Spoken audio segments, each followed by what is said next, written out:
अस्सलाम वालेकुम। उम्मीद करता हूँ आप सब खैरियत से होंगे।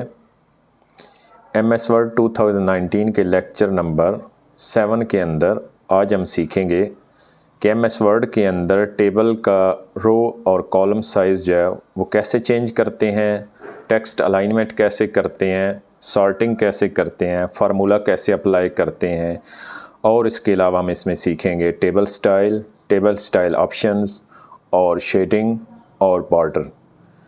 तो आपके सामने एक टेबल बना हुआ है जिसके अंदर एंट्रीज़ यानी डेटा एंटर है। तो सबसे पहले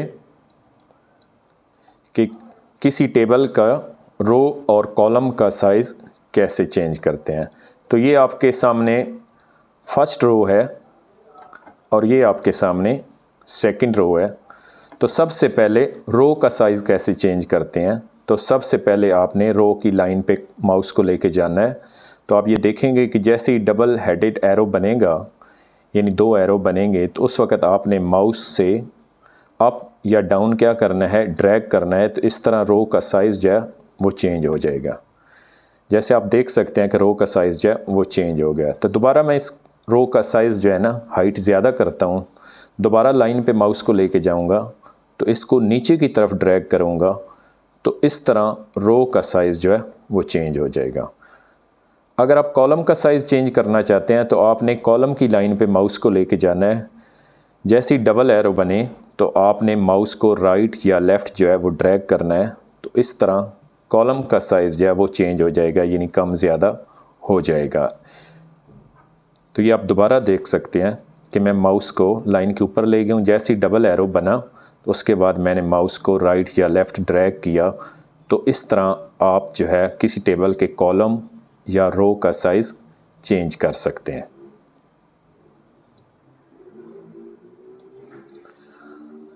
उसके अलावा आपने क्लिक करना है लेआउट के ऊपर।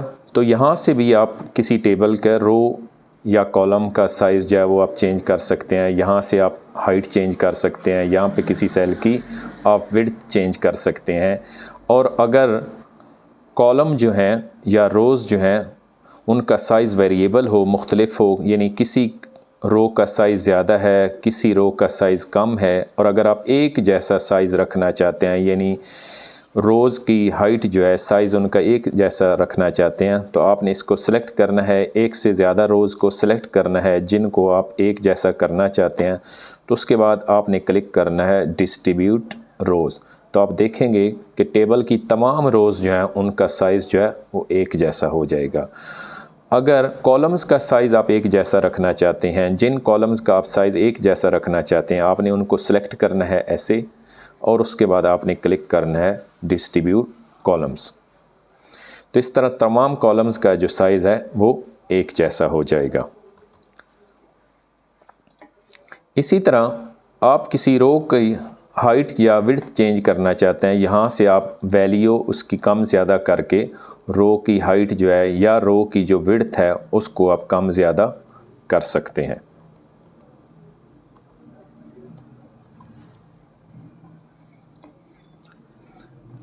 उसके बाद है अलाइनमेंट। तो अलाइनमेंट जो है वो आप कैसे सेट करते हैं। जैसा कि ये फर्स्ट रो है जिसके अंदर हेडर्स हैं यानी हेडिंग्स हैं, तो इसकी अलाइनमेंट आप कैसे सेट कर सकते हैं टेबल के अंदर। तो इसके लिए आपने उस रो को सिलेक्ट करना है, उसके बाद आपने लेआउट के ऊपर क्लिक करना है। तो यहाँ पे आप देख सकते हैं टेक्स्ट अलाइनमेंट ऑप्शंस जो आ रही हैं। तो इस वक्त डिफ़ॉल्ट जो है ये अलाइन टॉप लेफ़्ट सेलेक्ट है। अगर आप इसमें सेलेक्ट करते हैं अलाइन टॉप सेंटर, तो आप देखेंगे टेक्स्ट जो है टॉप के ऊपर सेंटर में आ जाएगा। यहाँ से जो भी ऑप्शन आप सेलेक्ट करेंगे, जैसा कि मैं यहाँ से सिलेक्ट कर रहा हूँ बॉटम, तो टेक्स्ट जो है वो बॉटम में आ जाएगा। अगर आप यहाँ से करते हैं अलाइन बॉटम लेफ़्ट, तो टेक्स्ट जो है वो बॉटम लेफ़्ट में आ जाएगा। तो यहाँ से आप अपनी मर्ज़ी की अलाइनमेंट जो है वो सेट कर सकते हैं। अगर आप इस पे करते हैं तो टेक्स्ट जो है वो सेंटर में अलाइन हो जाएगा। उसके बाद है सेकंड पे है टेक्स्ट डायरेक्शन। तो आप इस पे क्लिक करेंगे तो टेक्स्ट की डायरेक्शन जो है उसे आप चेंज कर सकते हैं। ये आप देख सकते हैं कि जैसे ही मैं क्लिक करता हूँ टेक्स्ट की डायरेक्शन जो है वो चेंज हो जाती है। उसके बाद है सेल मार्जिन। तो सेल मार्जिन पे अगर आप क्लिक करेंगे तो यहाँ से आप सेट कर सकते हैं कि जो मेरा टेक्स्ट है, जैसे ये सीरियल नंबर लिखा हुआ है, ये टॉप से कितनी स्पेस छोड़े, बॉटम से कितनी स्पेस छोड़े, राइट से कितनी स्पेस छोड़े और लेफ़्ट से कितनी स्पेस छोड़े। तो ये भी आप सेल मार्जिन से जो है वो आप सेट कर सकते हैं। उसके अलावा है डिफ़ॉल्ट सेल स्पेसिंग, तो यानी सेल्स के दरमियान स्पेस जो है वो भी आप अपनी मर्ज़ी के मुताबिक यहाँ से सेट कर सकते हैं। तो इसके लिए आपने क्लिक करना है अलाउ स्पेसिंग बिटवीन सेल्स। तो उसके बाद आपने सेल्स के दरमियान जो स्पेस है वो सेट करनी है। मैंने सेट किया 0.03 और उसके बाद ओके पे क्लिक करूँगा तो आप देख सकते हैं कि सेल्स के दरमियान स्पेस जो है वो सेट हो जाएगी।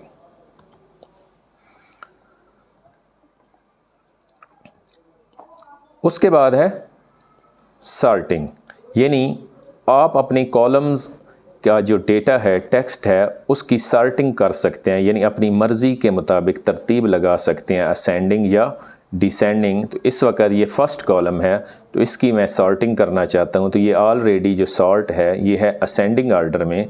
तो इसके लिए मैं लेआउट पे क्लिक करूँगा, उसके बाद सॉर्ट पे क्लिक करूँगा। तो यहाँ से वो पूछ रहा है कि किस कॉलम की आपने सॉर्टिंग करनी है। तो ये सिलेक्ट है क्योंकि ऑलरेडी सीरियल नंबर, तो यहाँ पे भी सीरियल नंबर आ रहा है। उसके बाद वो पूछ रहा है कि असेंडिंग ऑर्डर में करना है या डिसेंडिंग ऑर्डर में। असेंडिंग ऑर्डर में तो ये ऑलरेडी है, यानी 1 2 3 4 5 असेंडिंग ऑर्डर में होता है। तो अगर इसको मैं सेलेक्ट करता हूँ डिसेंडिंग, उसके बाद ओके पे क्लिक करता हूँ तो आप देखिएगा कि सीक्वेंस जो है, तरतीब जो है वो डिसेंडिंग के हिसाब से लग जाएगी। अगर आप दोबारा सॉर्ट के ऊपर क्लिक करते हैं तो यहाँ से आप सेलेक्ट कर सकते हैं फर्स्ट कॉलम आप असेंडिंग में करना चाहते हैं या डिसेंडिंग में। यहाँ से आप सेकंड कॉलम सेलेक्ट कर सकते हैं। इस तरह 3 लेवल्स के ऊपर आप जो है सॉर्टिंग कर सकते हैं। फ़र्ज़ करें मैं यहाँ से करता हूँ सीरियल नंबर और यहाँ से करता हूँ नेम, तो उसके बाद यहाँ से मैंने सेलेक्ट करना है कि इसको असेंडिंग रखना है या दोनों को असेंडिंग रखना है। जिसको भी आप असेंडिंग में रखना चाहते हैं उसको असेंडिंग सेलेक्ट कर दें और जिसको आप डिसेंडिंग में रखना चाहते हैं उसको डिसेंडिंग में सेलेक्ट कर दें और उसके बाद आपने ओके पे क्लिक कर देना है। तो इस तरह आपके टेबल का जो डेटा है, टेक्स्ट है, उसकी सॉर्टिंग इसके मुताबिक सेट हो जाएगी। उसके बाद है फार्मूला। अगर आप टेबल के अंदर MS वर्ड के अंदर MS एक्सेल की तरह फार्मूला लगाना चाहते हैं तो वो कैसे लगाना है, इस सेल के अंदर इन 2 सब्जेक्ट्स का अगर मैं टोटल करना चाहता हूं तो वो कैसे करूंगा। तो इस सेल के अंदर मैं क्लिक करूंगा, उसके बाद लेआउट पे क्लिक करूंगा, उसके बाद फार्मूला पे क्लिक करूंगा। तो ये आप देख सकते हैं कि वो मुझसे पूछ रहा है कि जो लेफ़्ट साइड पे सेल्स हैं, यानी ये सिलेक्टेड सेल है तो इसकी लेफ़्ट साइड पे जो सेल्स हैं उनको आप सम करना चाहते हैं। अगर मैं सम करना चाहता हूं तो उसके लिए मैंने ओके पे क्लिक कर देना है। तो आप देख सकते हैं कि 70 और 50 जब ऐड होते हैं तो वैल्यू आती है 120। उसके बाद अगर इसको ऐड करना चाहता हूं तो फिर मैं फार्मूला पे क्लिक करूंगा और उसके बाद ओके बटन पे क्लिक कर दूंगा। उसके बाद इसके अंदर इसी तरह फार्मूला अप्लाई कर सकता हूं। अगर एक ही सब्जेक्ट के मार्क्स मैं यहाँ पे टोटल करना चाहता हूँ इस जगह पे, तो इसके लिए मैं फार्मूला पे क्लिक करूँगा।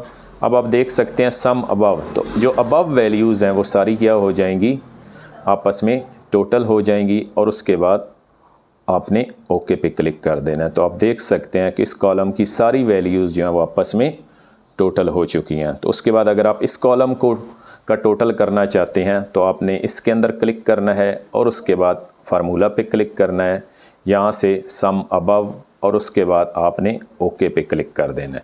अगर यहाँ से आप फार्मूला चेंज करना चाहते हैं तो यहाँ से आप फार्मूला चेंज भी कर सकते हैं, जैसे एवरेज, काउंट या कोई भी फार्मूला आप चेंज करना है। फ़र्ज़ करें मैं इसमें चेंज करता हूँ एवरेज, तो क्या होगा कि ये जितनी वैल्यूज़ हैं इनका एवरेज जो है वो कैलकुलेट होकर यहाँ पे शो हो जाएगा। अब यहाँ पे मैं लिखता हूँ फार्मूला इक्वल एवरेज अबव, तो उसके बाद मैं ओके पे क्लिक करूँगा तो इन तमाम वैल्यूज़ की एवरेज जो है वो यहाँ पे क्या हो जाएगी, कैलकुलेट हो जाएगी। उसके बाद है टेबल स्टाइल। टेबल स्टाइल क्या है, इसके लिए आपने टेबल के ऊपर क्लिक करके ये आ रही ऑप्शन टेबल डिज़ाइन, या इन टेबल डिज़ाइन मेन्यू के ऊपर आपने क्लिक करना है।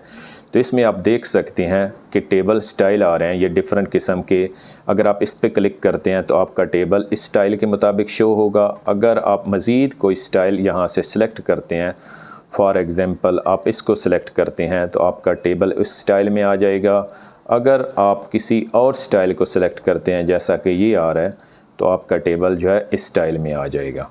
तो अगर यहाँ से मैं सिलेक्ट करता हूँ इस स्टाइल को तो मेरा टेबल जो है इस स्टाइल में आ जाएगा। तो यानी अपनी मर्ज़ी का कोई स्टाइल भी टेबल का आप सिलेक्ट कर सकते हैं। उसके बाद हम चलते हैं टेबल स्टाइल ऑप्शंस। तो आप ये बिल्कुल टेबल पे क्लिक करेंगे जैसे ही तो टेबल डिज़ाइन में बिल्कुल लेफ़्ट साइड पे टेबल स्टाइल ऑप्शंस आ रही हैं। तो इसमें सबसे पहले सिलेक्ट है हेडर रो। तो ये पहली रो जो है ये है हेडर रो। तो अगर आप इसका चेक ख़त्म कर देते हैं यानी टिक ख़त्म कर देते हैं तो आप देख सकते हैं कि हेडर रो जो है जो उसने हाईलाइट किया हुआ था वो ख़त्म हो जाएगी। अगर इसके ऊपर टिक कर देते हैं यानी इसको चेक कर देते हैं तो उसके बाद आप देख सकते हैं कि ये फ़र्स्ट रो को क्या कर रहा है, हेडर रो सेलेक्ट कर रहा है।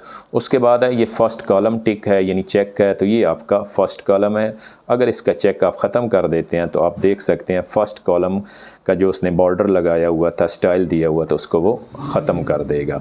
उसके बाद अगर हम टोटल रो पे करते हैं तो आखिरी रो जो है इसके अंदर जिसके अंदर टोटल शो किया जाता है, और ये तब इस्तेमाल होता है जब आप फार्मूला को इस्तेमाल करते हैं। उसके बाद है लास्ट कॉलम। तो आखिरी कॉलम जो है उसको बॉर्डर लगा देगा यानी कलर कर देगा। उसके बाद है बैंडेड रोज़। अगर आप बैंडेड रो पे क्लिक करते हैं तो ये आप देख सकते हैं कि आपका टेबल जो है इस स्टाइल में आ जाएगा। यानी पहली रो इस कलर में होगी, दूसरी रो फिर इस कलर में होगी, फिर तीसरी रो इस कलर में होगी। यानी अल्टरनेट कलर्स जो हैं उसके अंदर रोज़ को क्या करेगा, शो करेगा। अगर आप बैंडेड कॉलम्स पे क्लिक करते हैं तो इस तरह कॉलम्स जो हैं वो बैंडेड हो जाएंगे। यानी अगर आप रो को ख़त्म कर देते हैं तो इसमें आपको नज़र आएगा कि अब कॉलम्स जो हैं उसको इस तरह शो किया जा रहा है। उसके बाद है शेडिंग। तो शेडिंग इस वक्त ऑलरेडी एक स्टाइल में टेबल है, तो इसका सबसे पहले जो स्टाइल है वो ख़त्म करते हैं। तो सबसे पहले इसके लिए आपने टेबल पे क्लिक करना है। यहाँ से एक हम सिंपल स्टाइल लेते हैं जैसा कि ये प्लेन टेबल है। तो उसके बाद हम देखते हैं कि पहली रो जो है मैं इसे सिलेक्ट कर रहा हूँ और यहाँ से मैं सिलेक्ट करूँगा कोई भी शेडिंग। तो ये आप देख सकते हैं कि किसी रो कॉलम को आप कोई भी शेड देख सकते हैं। तो अब अगर इस कॉलम को मैं सिलेक्ट करता हूँ तो उसके बाद यहाँ से इसकी शेडिंग जो है यहाँ से मैं कोई भी दे देता हूँ। इसी तरह ये दूसरा कॉलम है तो इसकी शेडिंग जो है यहाँ से मैं कोई भी दे सकता हूँ। तो इस तरह आप मुख्तलिफ़ कॉलम्स को किसी अपनी मर्ज़ी की कोई शेडिंग दे सकते हैं।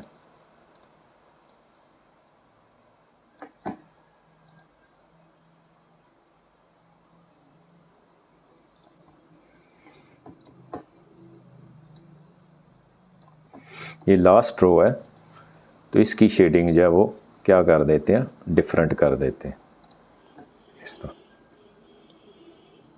उसके बाद है बॉर्डर।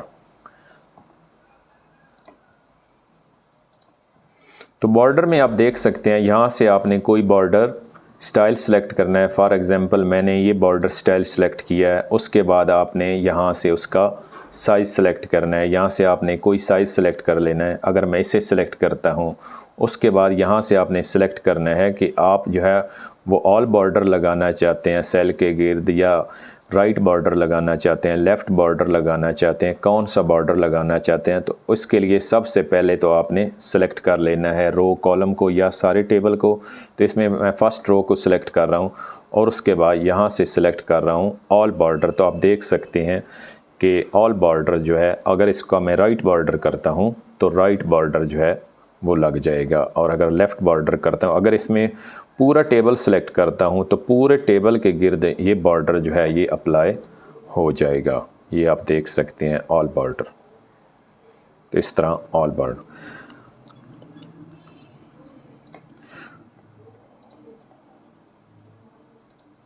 उसके बाद है बॉर्डर पेंटर। अगर आप बॉर्डर पेंटर पे क्लिक करते हैं तो आप पेन की तरह यानी पेंसिल की तरह अपनी मर्ज़ी से जो है वो आप बॉर्डर लगा सकते हैं ऐसे।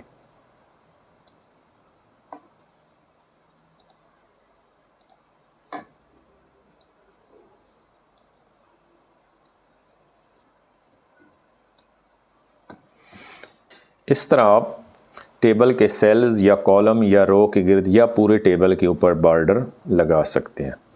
अस्सलाम वालेकुम, अल्लाह हाफ़िज़।